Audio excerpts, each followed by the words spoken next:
evening, and welcome to the Dreary Midnight Podcast. My name is Lisa, my pronouns are she, they. My name is Celeste, my pronouns are she, her. And today we are talking about Psychopomps. Yeah! Let's get into it.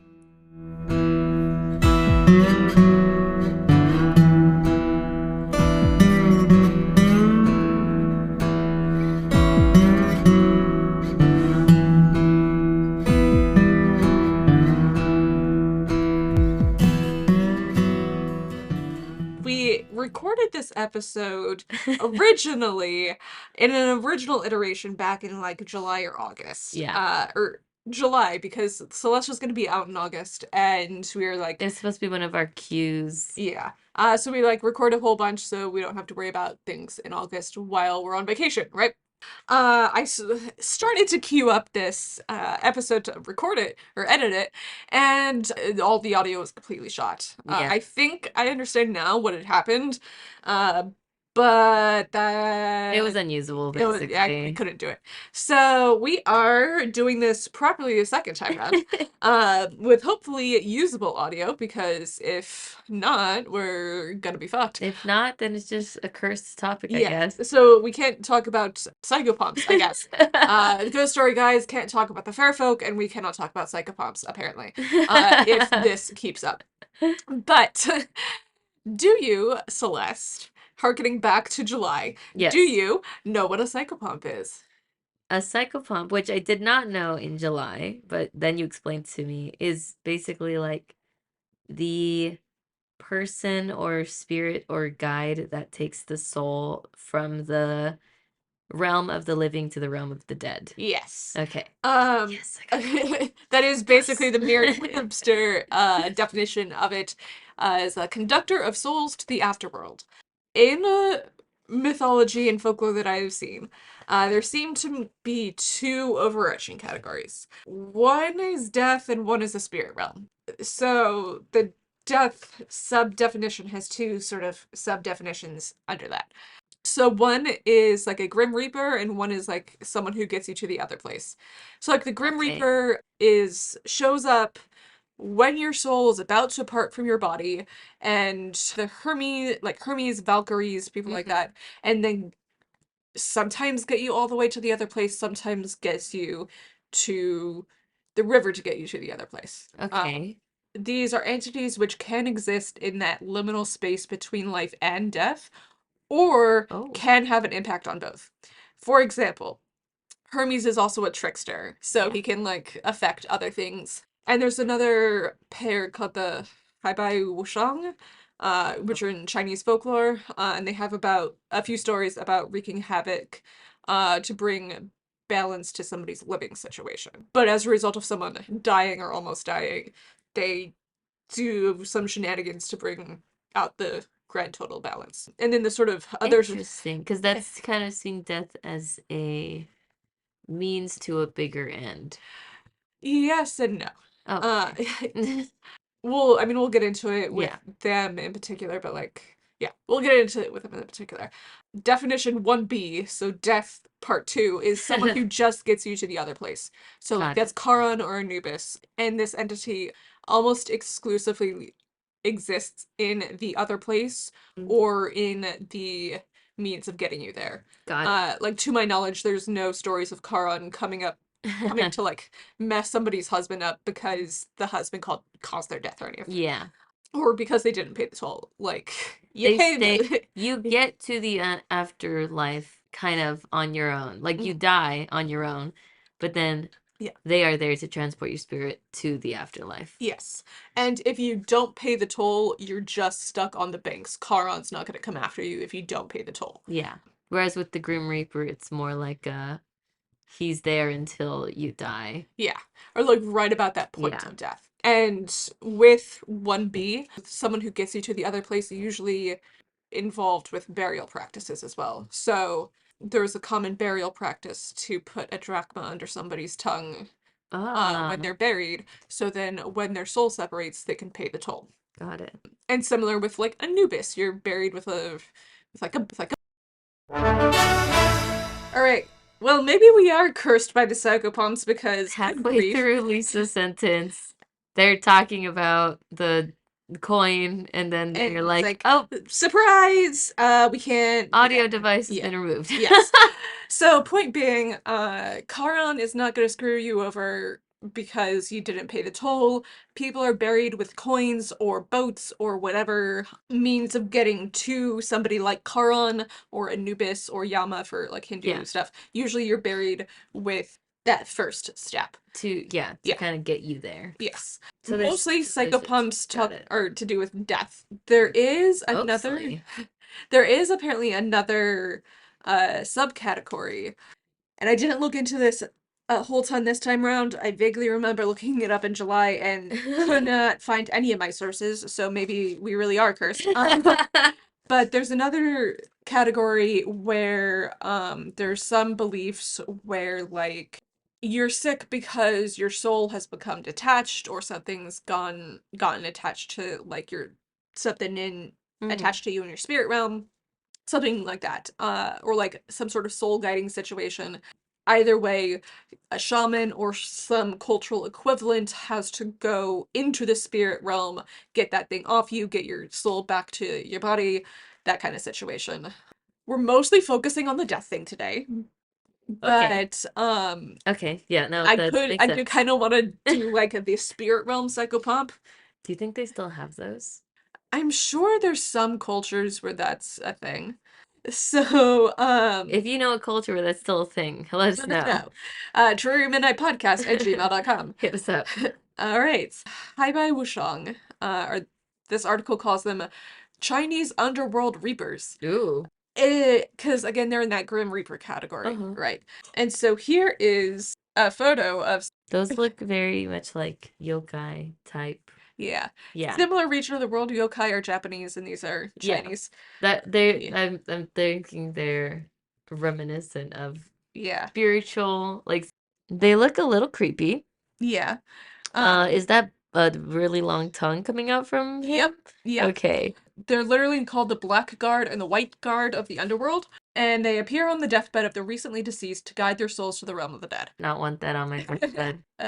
Article is from historicmysteries.com, and they do a retelling of one of the origin stories. Because Chinese culture is so old, literally one of the oldest consistent written languages in the entire world. That's so cool.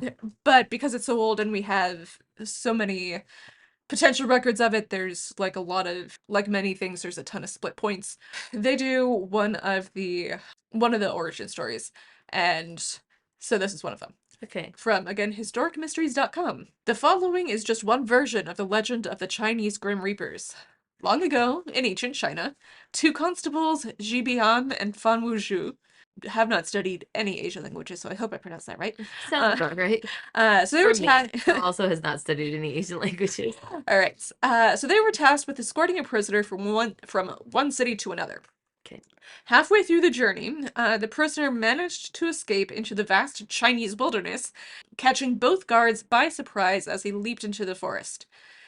The wilderness was untamed. This was more so at night, as wild beasts and unnatural beings roamed the countryside hunting for their next prey. Okay. Nonetheless, the guards decided to split up and search for the prisoner. They agreed they would meet up under an old and exquisite bridge when the sun was about to set, regardless of whether or not either of them had found the missing prisoner. Okay. After a few hours, there were no footprints in sight. As the sun was about to set, Jibian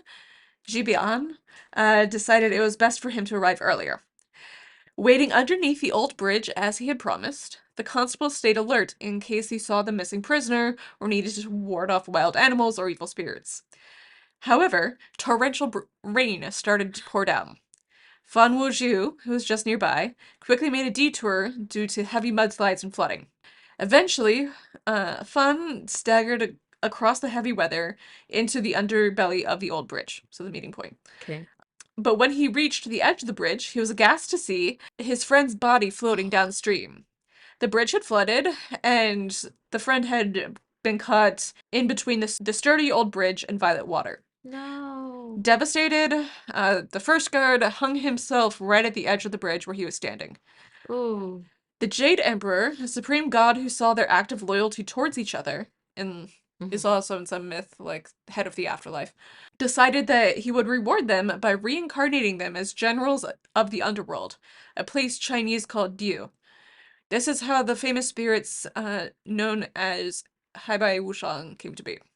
Oh, And there are some variations of like who they were looking for, yeah. where they were, all that kind of thing. But But the it's point is that they died. one died, One died, the and other then the sees it other and one also dies. dies Yeah. because he saw Yeah. it dead. Yeah. Well, that's And nice. Now they get to work together in the afterlife. yeah, but it's very much like that duality, right? Where Yeah. like one is completely white skin dressed in white, the other is completely black skin dressed black. Does it say who's who? Not in the one I saw. Okay. Hello, it's Editing Lisa.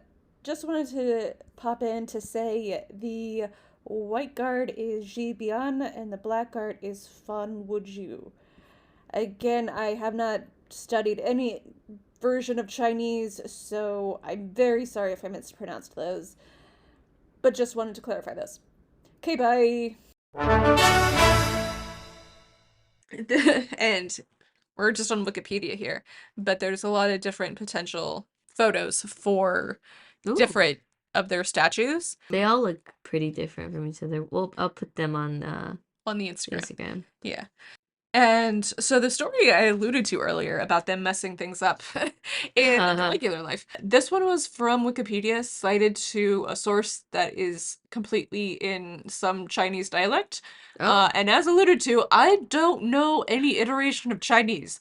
Feel free to fact check me on this one and also correct Wikipedia here. yes. So, one day the white guard was on patrol when he saw a woman and two children crying in front of a grave.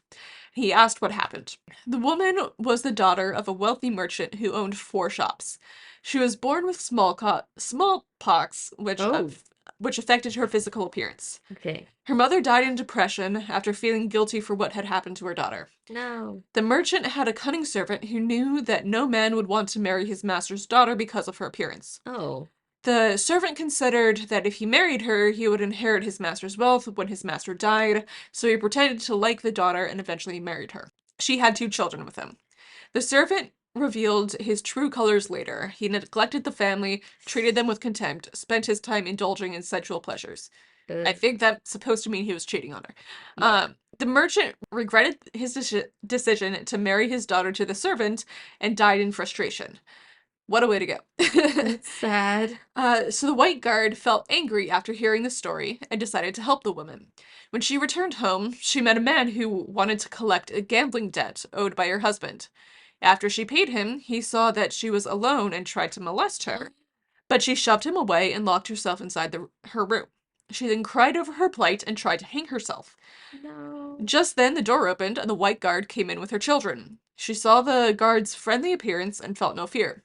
He advised her, or why are you thinking of taking your own life? Why don't you pack your belongings and leave this place for good with your children? They need you to take care of them and raise them. She heeded the advice. After they left, the house and 4 shops suddenly caught fire and were burnt down. By the time by the time the servant found out about the fire, all of his inherited fortune had already been destroyed. Hell yeah. So it's one of those where like it's all balanced, like they Yeah, yeah, yeah. come out of it like Okay, not doing so great, but like at least it was like a good thing that they interfered. yeah, exactly. Oh my And they're God. meant to be kind of 2 sides of the same coin. Yeah. Okay, I get it now. Yeah. That And sounds better. some of my favorite entities are the ones that exist solely in the other place as transit for the other place. Okay, So Anubis and Charon. Gonna talk more about Charon. please do. So Charon, Chinese, or not Chinese. Oh my god. It's late, okay? Yeah, good We're grief. recording this late in the day. It feels like it's late, but it's 6:01. Oh my Mm. god.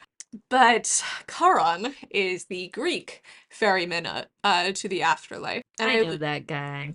heard Not him before. personally, but Well, not. Good Oh, grief. God. But like when you die, you get buried with drachma or other coin buried under your tongue so you can pay the Yes. ferryman. What happens if you don't get buried with your drachma? You're stuck on the banks of the Styx for 100 years. That doesn't sound pleasant. Yeah, it's not fun. He's very much like the true neutral. He's not malicious, He's not malicious. but he's also not going to help you out. Exactly. And he's slightly different from Hermes, because Hermes sometimes fills that psychopomp role of getting the body from the body, or getting the spirit from the body to the Styx. Uh-huh. And Hermes, again, is a trickster. He's Yeah. in that in-between space. He interacts with the human realm a lot. And Charon is different in that he only exists in the spirit realm, or adjacent to the spirit realm. In fact, as far as I know, he only exists on the Styx. Like, I've never heard of him leaving the Styx. That's pretty much all I know of him. Yeah. And Anubis is another interesting example of a psychopomp, even though I think he has other roles in addition to being the farrier or the wearer of the heart. But it's a similar situation in that when you're buried, your organs are all divvied out Yeah, I don't like that. and prepped. Well, it's interesting. They, at the time, if I recall correctly, the ancient Egyptians viewed the heart as the center of morals, but also the center of intelligence.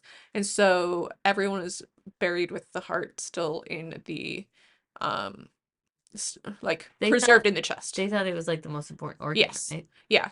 And so they believed it's like that's your center of intelligence and your center of emotion.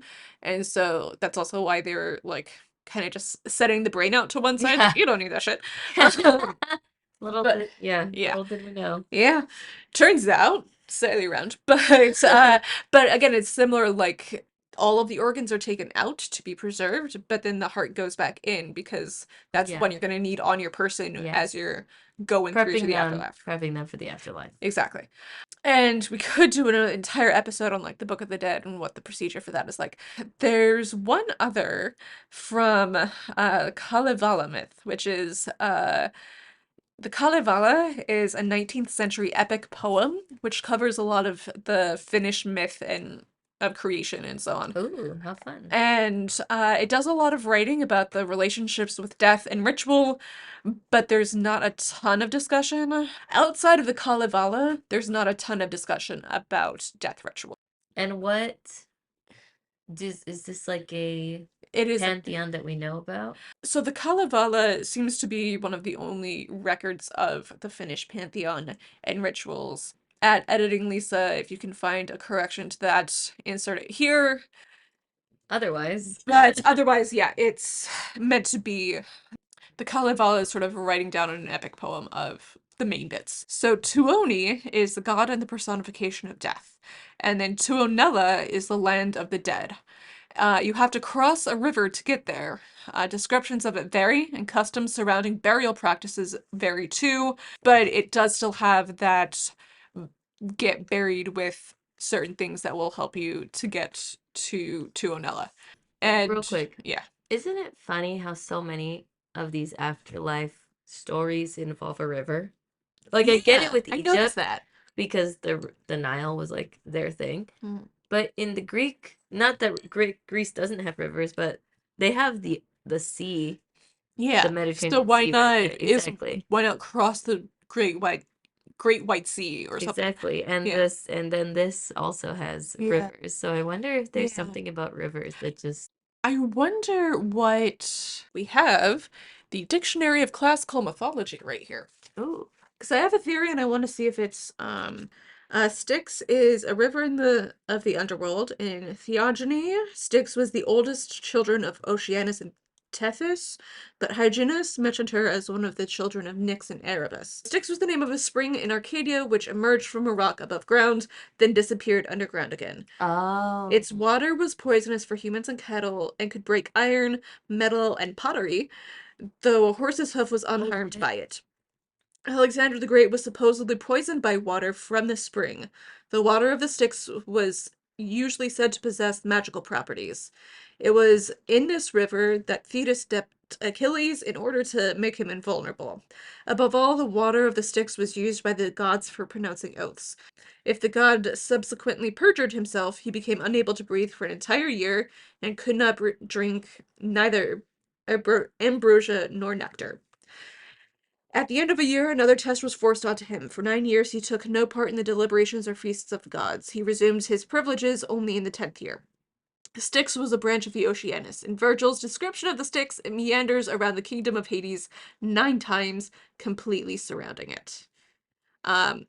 So that doesn't answer the question I had, which Now I was know a lot about the river Styx, yeah, though. but now we know a whole bunch about the Styx. What was the question you had? So the question I had is there's no description of how like rocky or potentially treacherous the Styx looks like.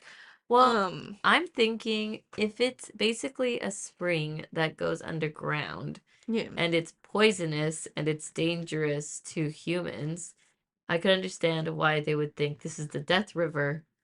This true, obviously is where we go after we die, because if you try to drink from it, you die.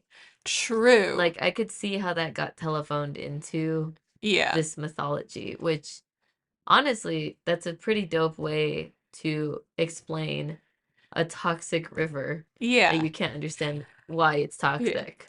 So my thought was the if it's the boundary between the living and the dead, then you can still, well, I mean, if it's surrounding Hades 9 times, then maybe not, but you can still often see the other side of the river. So, like, we live near the Potomac, right? And we can see Maryland from our Yeah, side of the Potomac.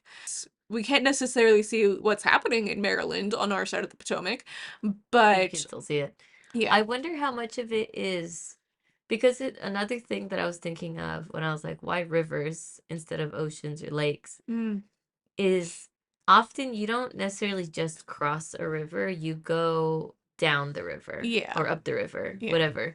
So I wonder how much of this crossing of the river wasn't just going like literally across, but how much of it was like a travel, like a destination. Yeah. And I Well, that's the think, thing is like you, even with Charon, he's ferrying you down the yeah. river a little bit.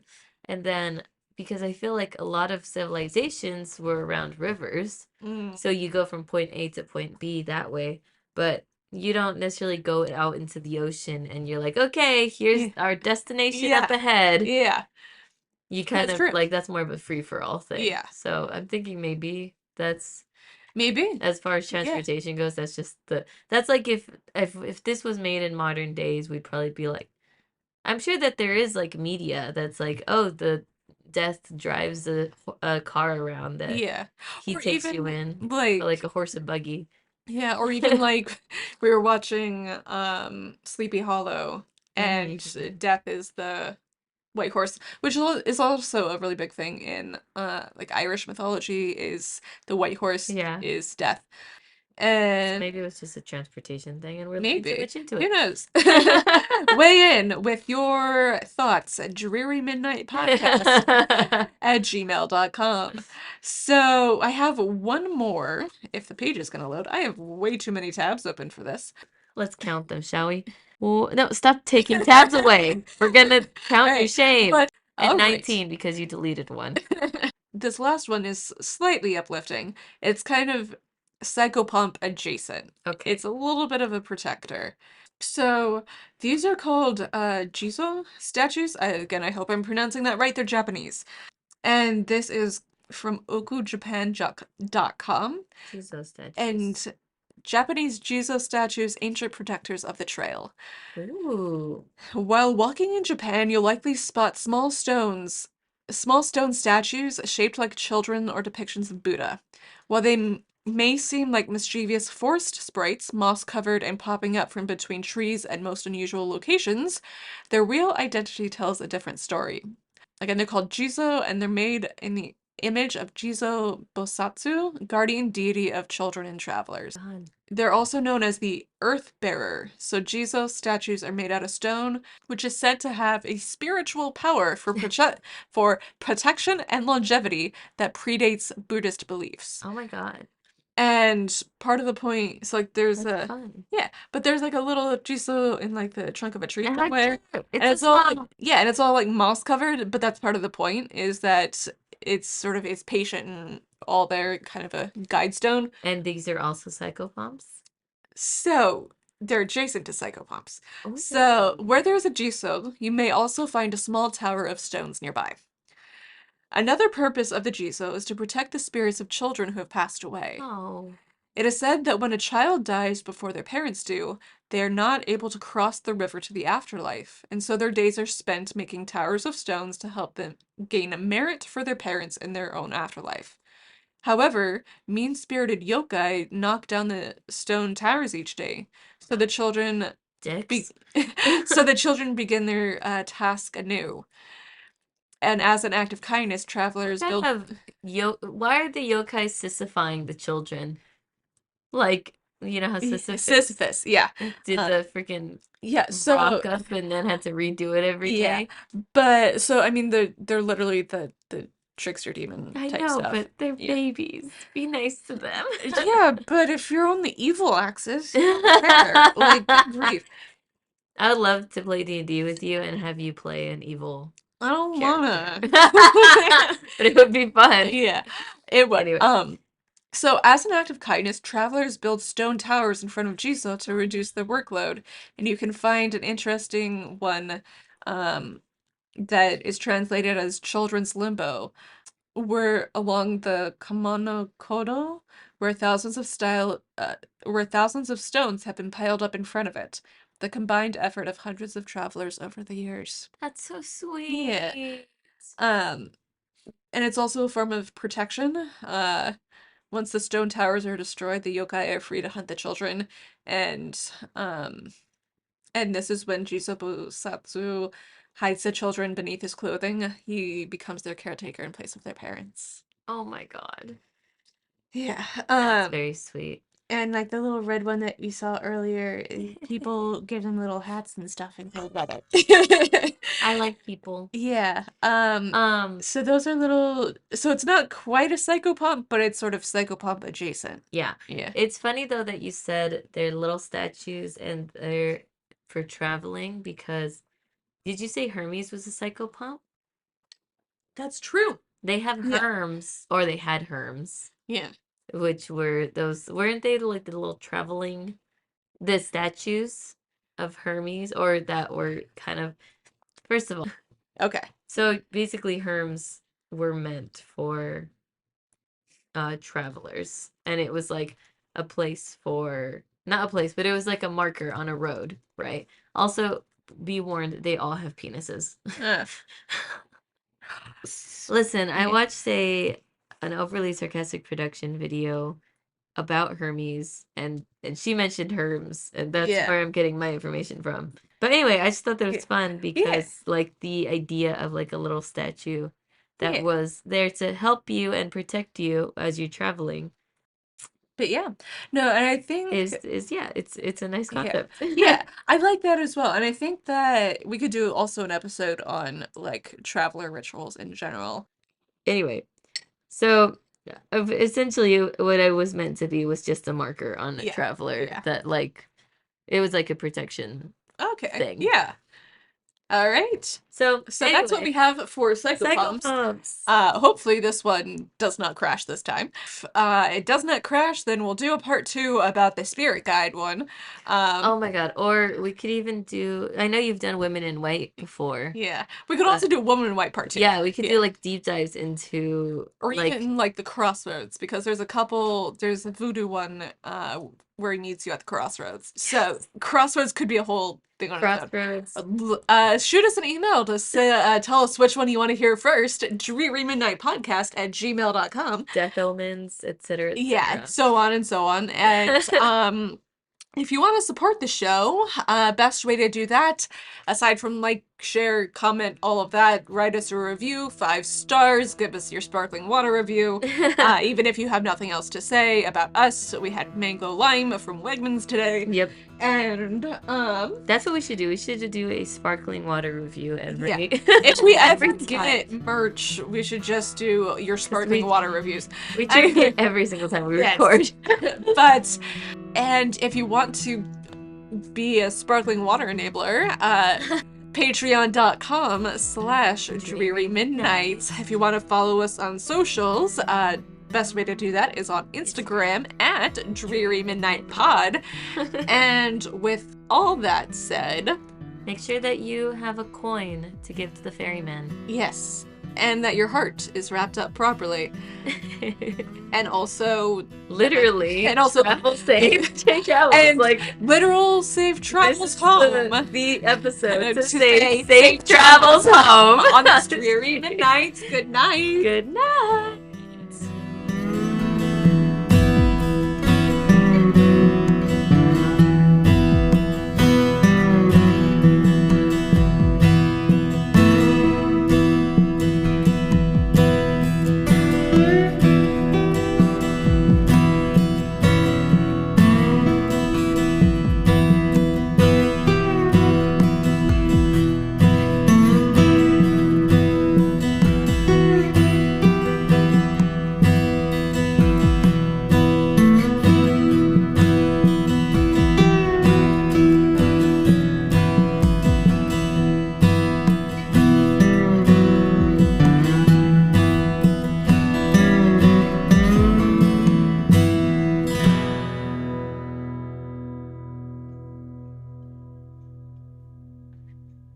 Was the dick pointing the way? I don't know. But wouldn't that be fun? I don't think you fully understand how horny the Greeks were.